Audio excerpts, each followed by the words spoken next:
Hello and welcome to Rauta. I am Jerry, and this time we'll review a Black Death release coming from Italy.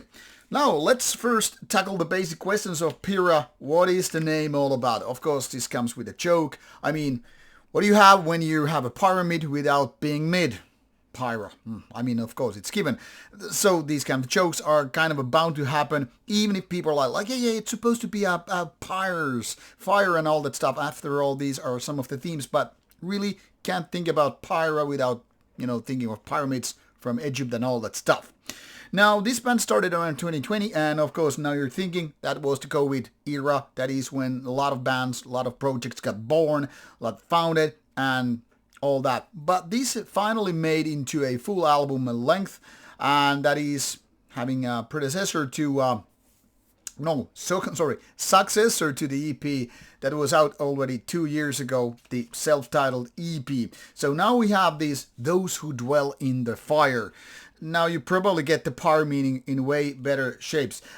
This is a cover image, doesn't exactly open up in a really, really proper resolution. You have a lot of black and white things happening here. I will show it to you, of course, in the physical format here, but what you have here is about 44 minutes, 6 tracks of music, and now you're asking, is it any good, and is it something that you need to see for yourself? So let's start with the cover image. You have skulls, you have I guess clouds, maybe they're actually smoky clouds. I don't know. Hard to tell, really. There's a kind of a nice old-fashioned ways to the cover. I mean, this is like the opposite of going super AI with the stuff. So in that respect, I gotta love it. I wouldn't, however, be offended if this was more something else than just black and white with a little bit of skulls in the mix. And on the other side of this booklet, we have this trio of gentlemen here present, and then you have the lyrics within, of course, which is great because not every album, of course, puts them out.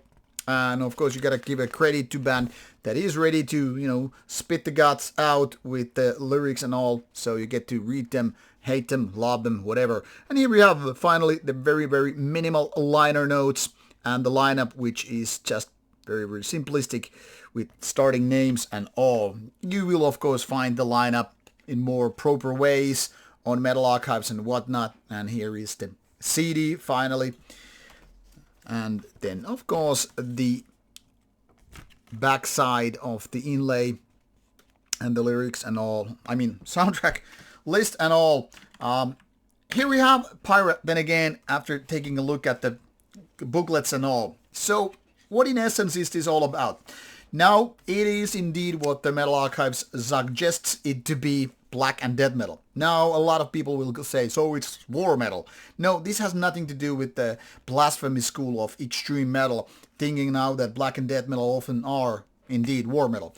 This is more like taking the growly vocals from the death metal side, having some kind of a organic growly feeling to it, and of course the more organic death metal sounding little bit. I mean, it's more, at least in my opinion, definitely that. When it comes to the riffs and I guess overall feeling of the album, it's more like modern black metal. So what you could really say, it's roughly 2/3 modern black metal, and then you have some death metal in the mix.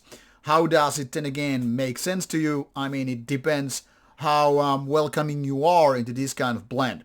Now, I love death metal and I love black metal, but most of the time, black bands that go black death metal combos aren't exactly as good as most bands in death metal or black metal. And unfortunately, this seems to be the case with Pyra. Don't get me wrong, this is not a bad album or anything like that. This is actually very, very listenable and certain degrees quite enjoyable.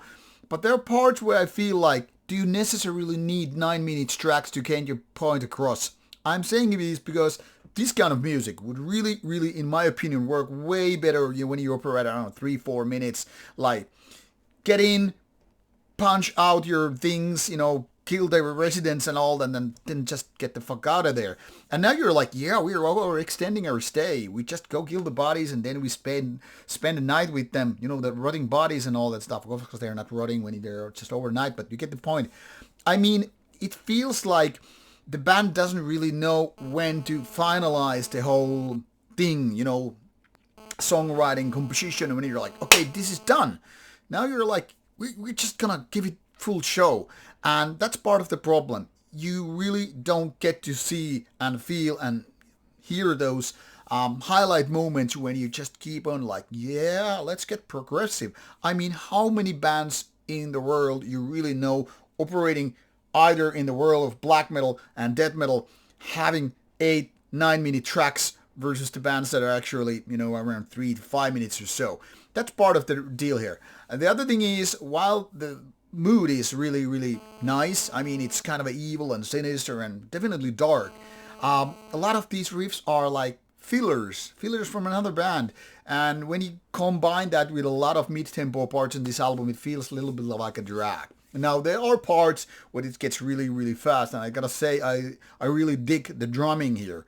But you don't really build a whole album with just drumming. And the overall result is a little bit like, if only you would cut like half the album or at least 1/3 away, make the songs more compact, this would have more an impact.